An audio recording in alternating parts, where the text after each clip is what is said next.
Hi guys, welcome back to the Spurred On podcast. It is the morning after the night before of that mad game at the Etihad Stadium, Manchester City 3, Tottenham Hotspur 3. So I thought I'd get a kind of tactical analysis from a football coach, Matt. Very well, thank you for having me back. I was thinking you only invite me after 5 or 6 goal thrillers, right? Is that the deal? Will that be the case in the future as well? I think it's more like most of Spurs games are 5 or 6 goal thrillers. So I put it more on, you have no skin in the game. You don't support Spurs or Man City. So I have it. It's more like I'll invite you and I think it's a game you'll be watching anyway. Got it. Good shout. Good shout. Makes sense. I did a match review late last night and kind of gave my 2 pence worth. But overall, I guess, not even on a kind of tactical analysis, what did you make of the game itself and the two managers kind of slugging at each other? Yeah, great spectacle, great advert for the Premier League, right? I mean, just two teams wanting to attack, two teams wanting to have a go at each other, two coaches seemingly wanting to have a go at each other, two coaches that really stand behind their philosophy, which isn't necessarily always the case in the Premier League. You and I talked in the last pod a little bit about this pragmatism versus philosophy debate. I wanted to get into that if we got the chance again today. Definitely. Because you saw two coaches who believe in a certain way of playing football, come what may, which leads to a great spectacle. Maybe not so much if you're a fan of one of the two teams, but as a neutral last night, bring it on. Great. And I think you bringing up that kind of philosophy debate is worth getting into straight away, because obviously I think it's even more prescient based on the fact that Tottenham's squad is decimated by injuries and suspensions. And Ange Postecoglu, once again, as he did in the Chelsea game when we went down to 9 men, he was completely, stubborn on the basis of he's not going to go to the Etihad and change it in any way.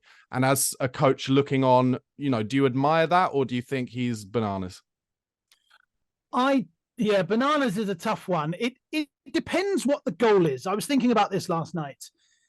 You're only bananas if your course of action in whatever pursuit that might be leads to failure, right? And then you judge failure based on what your targets are, what your aims are. Mm-hmm. Now, he seems, in every press conference I hear of him and every line I read in newspapers, he seems to be less interested in the destination. He seems to be more interested in the journey, right? So how football is played seems to be more important to him than maybe what that achieves. And the reason I'm saying that is because if my goals as a coach are X points this year, or to get into Europe, or to get into the Champions League, or to win the league, or whatever they may be, if I set myself a concrete goal, then by definition, to achieve those goals, I might have to get my team to play in a certain way at certain times to achieve those goals. It seems to me he's not fussed about that goal. Now, coincidentally, you're in the top 6 anyway, which must be nice as a Tottenham fan. But I wonder, as a sort of as a coach, I'm always torn between pragmatism and just pure beauty. Because he's only about the beauty, it seems to me that you might miss some goals that I think Tottenham fans may have. He doesn't seem to have those. I'll give you a tactical example that stuck out at me yesterday. Your fullbacks, right? Both very comfortable on the ball. The way that you build out the two centre halves, when the goalkeeper's got the ball, they push on a little bit.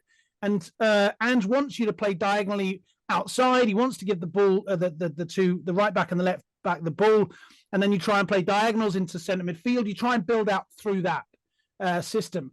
And I noticed that they don't even look for the long line ball. When they get the ball and they turn out and they look forwards, they don't even raise their head to see if, I don't know, if an 8 is maybe dropping in, or if a striker is breaking out and going down the line. It's a classic ball that we've seen a million times in the Premier League, and it can lead to a lot of success, right? If you've got the kind of striker who wants to make that run. Your fullbacks don't even look. And the reason they don't look is because they've been told not to look, because they've been told that the goalkeeper is on, the centre half is on, or a 6 is on.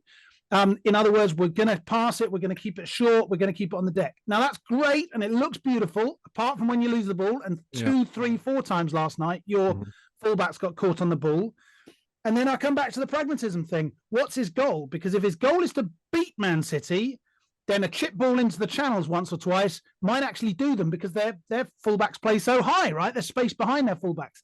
He insists on not doing that. He insists on keeping it pretty, which means that you keep the ball. But what do? You keep the ball in your 6s and your centre-backs and the goalkeeper, and you invite the press. And you're inviting maybe the world's greatest ever pressing team to press you. And I think that's why you struggled in the first half, because this insistence on playing beautifully encouraged the Wolf to come closer to the door. Yeah, I think I totally get what you're saying. I think there's a slight argument that you're missing, or something that Ange actually says in some of his press conferences, that maybe because you're not as addicted to him as I am and a lot of the Spurs fans are, you might not have heard. But he genuinely believes that playing this type of football now, whether we've got our first 11 out or not, is the best way in the long term for us to win things and to get to the goals, like you say, that we want. So basically what he's saying is, if he embeds the culture in now, no matter what the situation is, Chelsea down to 9 men or the Etihad with 4 fullbacks playing in the back 4, then when it comes to the big moments, aka actually the moments where Spurs have really struggled even during their successes over the last decade, such as semi-finals, finals, big games, it'll be so embedded in them that there'll be no kind of falling back on their, oh, actually, this is the best way if we go 1-0 up to sit on our 18-yard line, which is something we've really suffered from, especially under Conte and Nuno and Jose, when we haven't even got to those semis and finals. So it does still feel like a kind of long-term project, but I can totally see how, from an outsider's point of view, you're like, surely there are times where you have to be pragmatic. And actually, just to finish this, against Wolves a couple of games ago, where we lost by conceding 2 goals in the 95th and 98th minute, we did kind of rest on our laurels a little bit in that game and play it a bit more pragmatically, because it was the first game where we didn't have any of those kind of first team players. And actually, we ended up losing that anyway. So I think that has almost given Ange permission to double down and go, well, you just lost that game because you played it in that pragmatic style. So, like he said yesterday at halftime, apparently, don't think, just play. And actually, we probably wouldn't have got a point there yesterday had we played in that more pragmatic way. Listen, your point is totally valid. And to try and establish any kind of culture in any kind of system, you have to repeat it. You have to do it 1,000 times. You have to lay those neural pathways, right? And that example of the fullbacks not even getting their head up to look long line is an example of how they're already being indoctrinated to play his way. I have huge respect for that. My argument is slightly different. It's not that is good or bad. My question is to Spurs fans: would you like your team to be able to adapt to different situations? Right? So to teams that sit in deep, then you can push your fullbacks on. Then you can a centre half can dribble into midfield. You can do very progressive, very exciting, very ball dominating things. But against a team that just loves to press with 7 players, might it not be? We've been using this word pragmatic like it's pejorative in some way. It doesn't have to be a bad thing, right? Sure. Let's call it an alternative. Might it be good coaching to give my players an alternative against this particular opponent that attacks with 2 of the greatest wing-backs the game's ever seen? Yeah. Might it be an interesting idea every so often to chip the ball over their head, because then they're done? That's my point. And watching neutral last night, and call it pragmatism, call it what you want. Let's call it variation. Einstein said, if you keep doing the same thing again and again, expecting different results, that's the sign of madness, right? I'm not calling Postecoglu mad at all. What I'm saying is, might Tottenham be even harder to beat and even better going forwards if they've got a plan B and a plan C and a plan D that totally surprises the opposition, right? Yeah. I didn't see that last night. I saw a team that is beautifully drilled and has great ability and confidence on the ball, which a lot of Tottenham teams haven't had in the last few years, right? They've looked nervous when they've had the ball and they've wanted to get rid of it. Might it shock a couple of opponents to do things a couple of things differently? That's my question. Yeah, I completely agree. I think there's a part of me that has wondered, and Postecoglu has not ever suggested this, and I think maybe this could be because he thinks to suggest it might make them think differently. But I wonder whether, once he's had 4 transfer windows, I'm using 4 because it's like when Jurgen Klopp joined Liverpool and he had to start with Adam Lallana and Nathaniel Klein and all those players, and it was a struggle, right? It took him about 4 or 5 transfer windows before he got what I would deem to be his squad. I wonder if once Postecoglu has got past 3, 4 transfer windows, got the squad in he wants, then that's when he'll be like, they are so indoctrinated, great word that you use, that now he can say, okay, now on 90 minutes, if you're 1-0 up, then maybe it's best not to, try and play tiki-taka outside of your own 18-yard box and lose the ball as we did against Wolves. And it'll be like kind of that process further down the line. Well, I think I saw versions of that yesterday. We talked about the Chelsea game a few weeks ago and how, kamikaze the back line played for Tottenham. I thought yesterday where there wasn't much pressure on the ball, where you didn't stand as high, where you actively dropped off and said to City, you can have the ball in midfield. Now, that definitely didn't happen against Chelsea. Okay, against Chelsea, went down to 9 men relatively early. But last night, I saw a version of a plan B, certainly against the ball. With the ball, you seem to want to do the same things all the time. But against the ball, you did set up. There were times when you do your badges, one of the first defensive things they talk about is a concept called pressure cover depth, right? So you've got to get some kind of pressure on the ball. These days it's 2, maybe 3 players. It used to be 1. You've got to get pressure on the ball. You've got to have cover, a player a few yards set back diagonally from that. Not necessarily because we expect the player to get through and they're there then, but because, as we know, the second phase of the press is often the most successful, right? It's like a domino effect. You push a player into a certain corner so that he has to turn or pass into an area he doesn't want to, and that's where the cover is there. So you've got pressure on the ball, you've got a bit of cover, and then you've got a bit of depth. Against Chelsea, we saw only pressure, right? And there was no cover and there was no depth. Yesterday, there was depth. There were lines there for the next pass. The issue is you're playing against maybe the best passing team the world's ever seen. So I wouldn't criticize Tottenham for not having much ball yesterday. You were organised. You were structured. The back 4, you're right. 2 of your first choice players are out. But for me, that's a red herring, right? These are still £100,000 a week professional footballers playing in the best league in the world. I didn't see that as an issue yesterday. They are two fullbacks playing at centre half. I personally would say, just because you said you didn't see it as an issue, I think I texted you about this. That moment where Ben Davies wasn't brave enough to hold the line on the 18-yard line for their second goal, that I think showed a little bit of, I haven't played this in a 4 enough to know that I can do this. Possibly, yeah, we did write about that, and that jumped out at me as well. But I knew centre halves would get panicky there as well. True. He's in the golden zone, right? He's in the shooting zone. 85% of goals come from that position, so I can see why defenders get nervous and jumpy and go to the ball there. He played him onside, but it's still an absolutely brilliant team goal from Man City, right? Even if he hadn't played him onside, if the run's timed well, it would have worked anyway for Man City. So I don't want to totally poo-poo your theory, but I don't think the centre halves being trained fullbacks was the reason why you conceded 3 goals yesterday. And Man City obviously were at Stamford Bridge a few weeks ago. That Man City have actually drawn 3 in a row. What were the kind of tactical differences that you noticed from the way Pochettino's Chelsea set up against City compared to what Ange did? And, they both got the same result. So would you say that the way Pochettino did it was a little, more, they were playing more balls into the channels, as you were saying, and being a little less cute on the ball as Ange's Spurs were? They were, but it's horses for courses, isn't it? The players that Chelsea have got 9 wingers in their squad, right? So if you don't play the balls down the channel, if you don't put them in one-on-one situations, then you're not using that squad to its strengths. A Mudryk or a Sterling or Palmer or those kind of players, right? You've got players who can do that. You played with a different system last night. You didn't play with out-and-out wingers.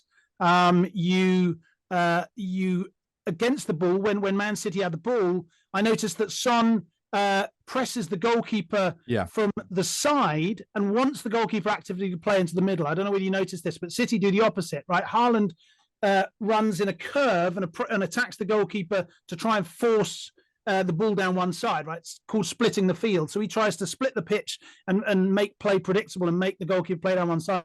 Son was doing it differently. Son was actively running at him from the sides to try and make the goalkeeper play through the middle, because that's where you've got Lo Celso, that's where you've got your players who can win the ball back, right? Mm-hmm. That's what Chelsea did differently, because Chelsea were expecting to have less ball. They know that at the moment that their squad's not as good, so they played to their strengths. When they did get the ball, they played balls down the channels and tried to put pressure on there. Tottenham backed themselves and said, you know what, goalkeeper, you're one of the best ball-playing goalkeepers in the world. We're going to make you have to play down the middle, and then we're going to try and back ourselves in the 50-50s, and we're going to back ourselves to pass through you when we win it back.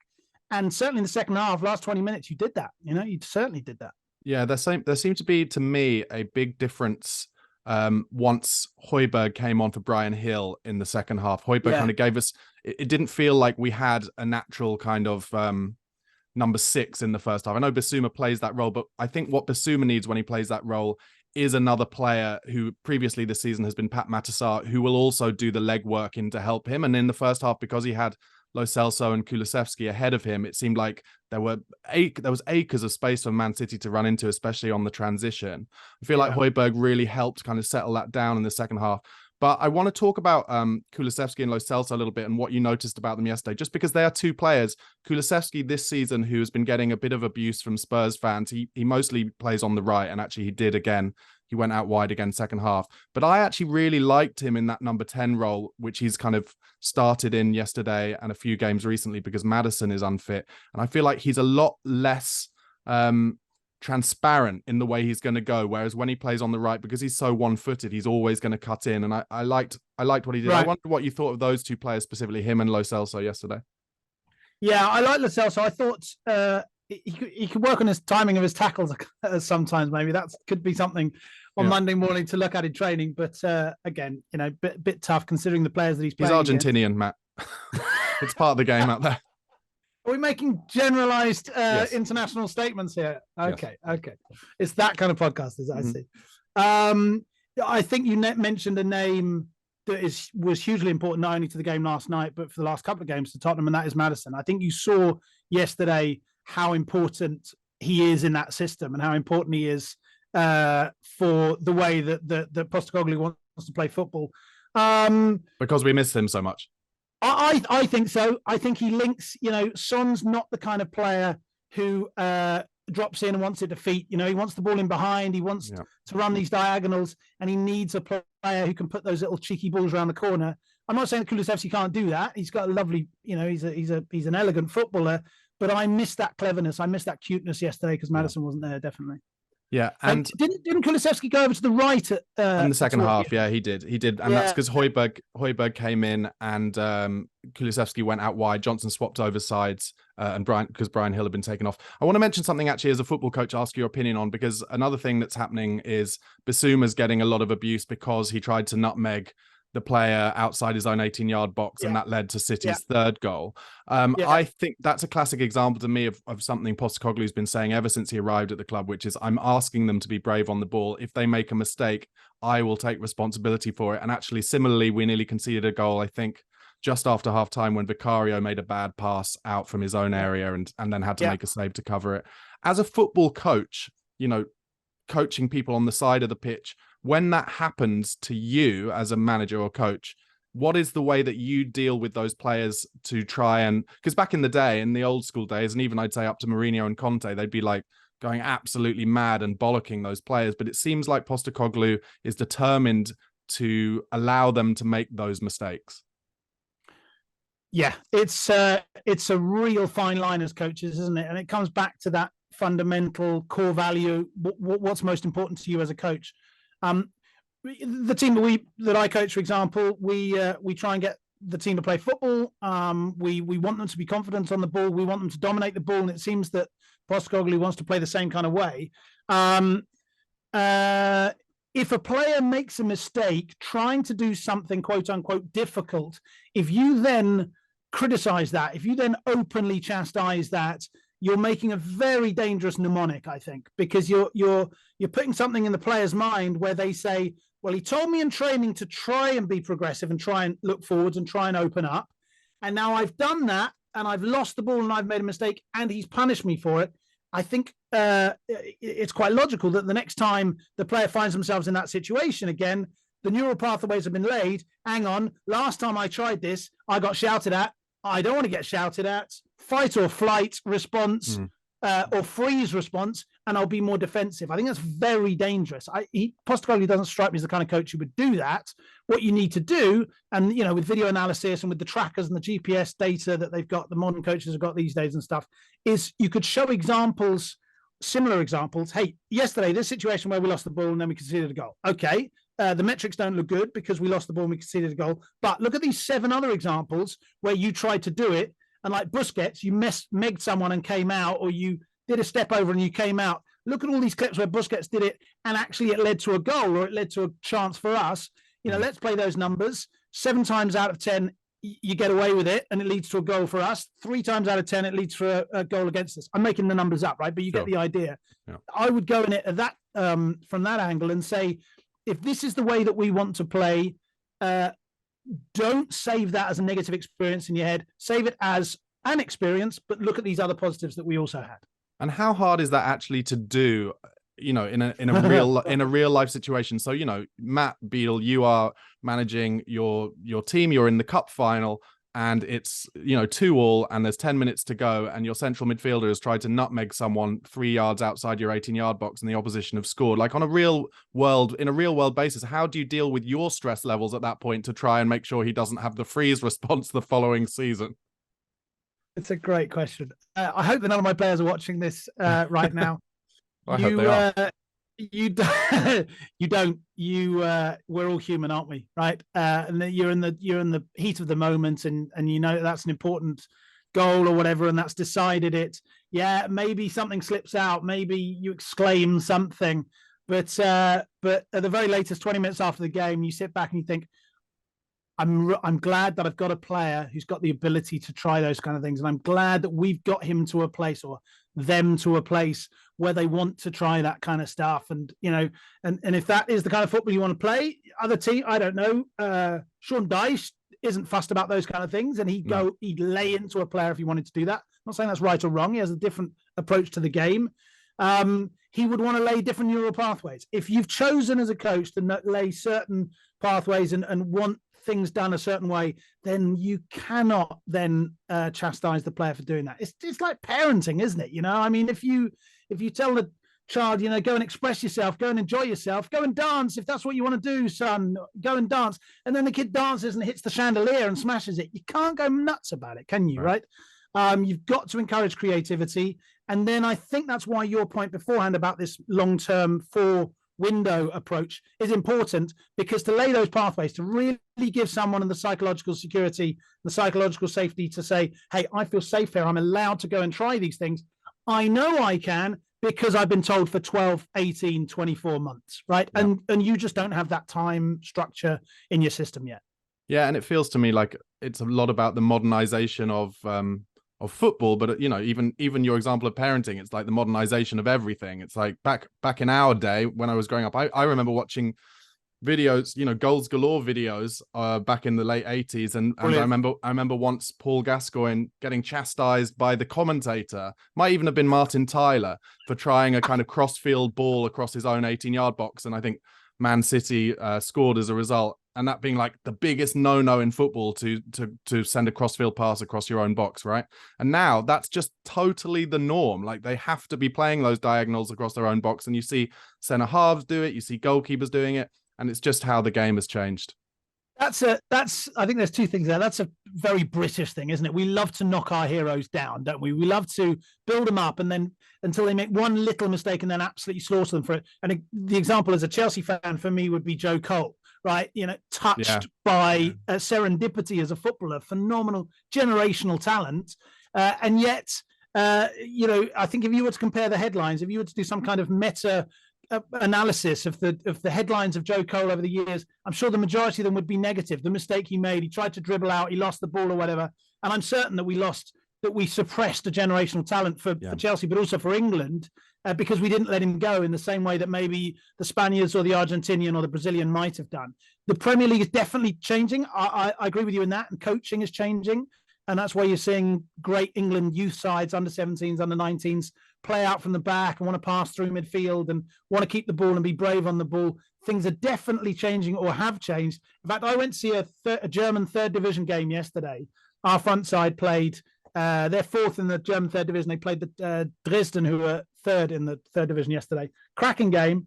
And there was one moment where our left back clipped the ball parallel to his own 18-yard box, about 1.5 yards off the ground, to the right back. Now, in the olden days, we used to in the German coaching system, they used to give the players numbers and tell them what patterns of play are allowed. So 2 to 8, that's allowed. 2 to 10 is allowed, but 6 to 5 is dangerous, and 2 to 3 is forbidden. Right? They used to say that, or 3 to 2, playing that position. And this guy clipped this unbelievable ball yesterday, and it just flew past the necks of 2 of his centre halves and the 2 centre forwards. And he absolutely meant it. And my coach colleague sitting next to me went, "Oh, 2 to 3 is forbidden, right?" And we both had to laugh because it used to be, and it's not anymore. If it's the right way to get out, if you're seeing that the press is coming down the line and the best option is to clip it right across your goal, then you're allowed to do that today. But to come back to your final point, your last point, as a coach, you've got to give the players the room to do that. Yeah, totally. And for anyone who didn't watch Matt on the previous podcast, yes, he is a Chelsea fan, but he's one of the few good ones, in my opinion. He's also a football coach, and therefore we allow him on the podcast to give his very excellent verdict. And also, because he mentioned this in the first podcast, but yeah, Matt, you're a football coach in Germany. Tell them where you coach and who you're coaching and how that all came about. Yeah, thank you. Yeah, I coach the reserves of a club called SC Verl. That's spelled VERL. They're currently in the front side playing the 3rd division of German football. And I coach the reserve side who play in the 6th tier of German football. We're currently top of the 6th tier, so it'd be fun if we could get promoted to the 5th tier. So I'm a UEFA A license holder, and I used to coach for another German pro side called Arminia Bielefeld, who used to be in the Bundesliga.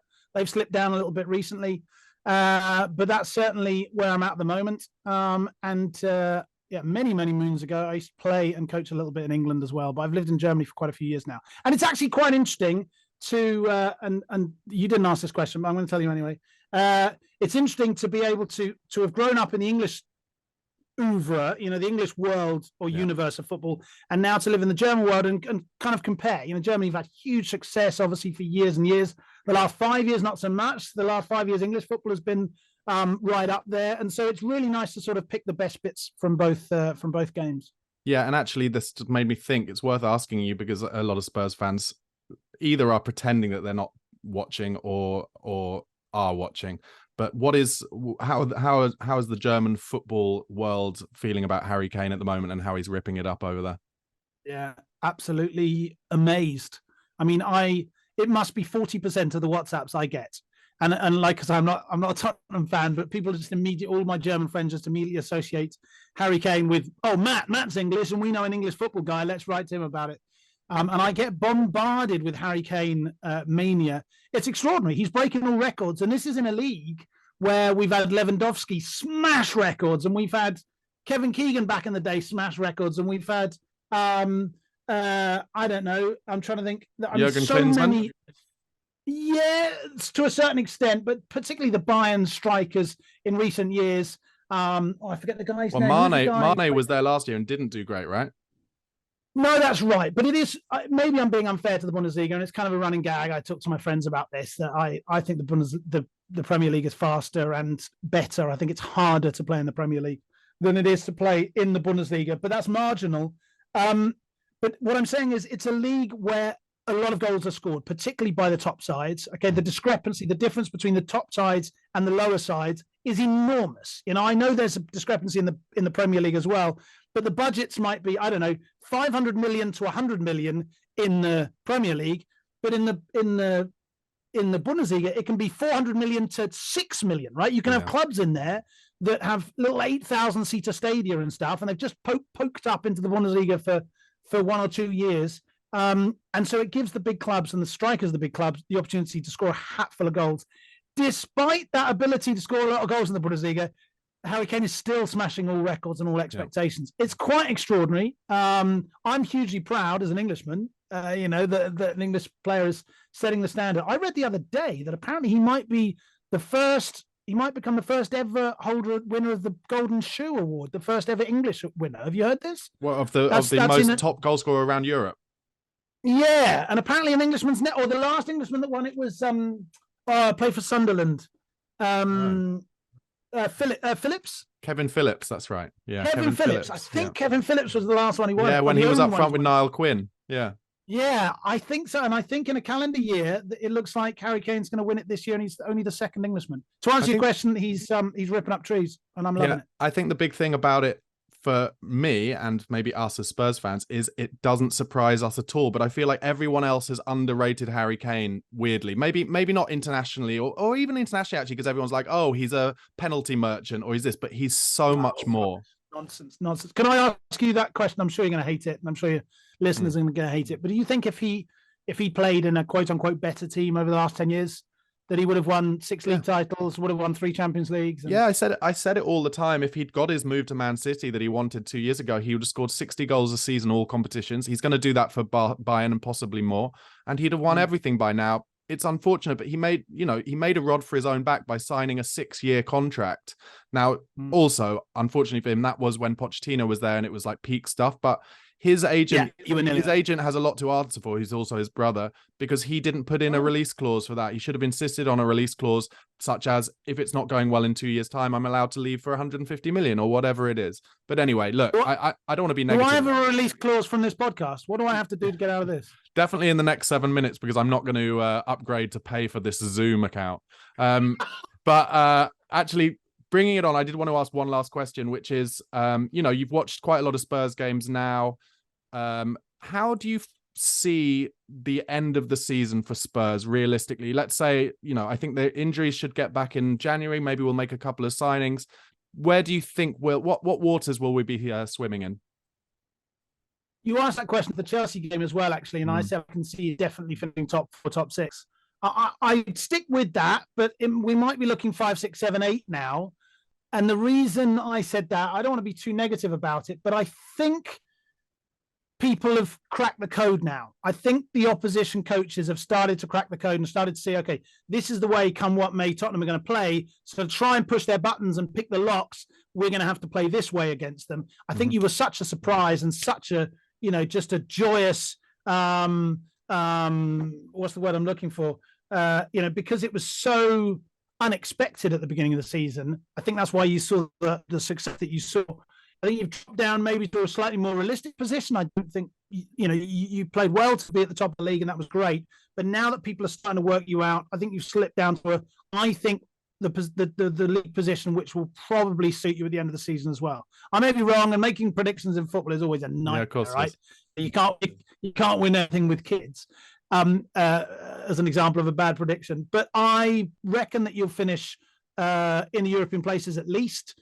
And then, like you say, then you become more attractive to other players, not just because of the league position, but because of this reputation. People are like, some great players and some great leagues are going to go, I want to go and play for that coach. Yeah. And with the greatest respect, I don't think you've had that over the last 2 or 3 years. Yeah, you've had big name coaches, but players get paid well in all the top leagues in the world these days. It's not about the money anymore. It's about, you know what? I want to work with an absolute mentor. I want to go to somebody who's going to take me to the next level. And I think a lot of players are going to be interested to work with Ange for that reason. I agree. Fantastic news. Matt, let the audience know where they can find you and see your stuff. You're a gentleman. Cheers, mate. My website is mattbeadle.com, and all of my social media, certainly LinkedIn and Instagram, is Matt L. Beadle. So check it out. Cheers, Barney. Really enjoyed that, mate. Next time Tottenham are in a 6-goal thriller, let me know. I will, absolutely. And guys, thank you so much for watching and listening. As ever, if you are watching on YouTube, please do go over to Spotify or Apple Podcasts and give us a subscribe and follow. It's the Spurred On podcast, and vice versa. If you're listening on a podcast platform, come over to YouTube, youtube.com/@BarnabySlater_, and give us a watch. Most importantly, though, after a great result yesterday, come on, you Spurs.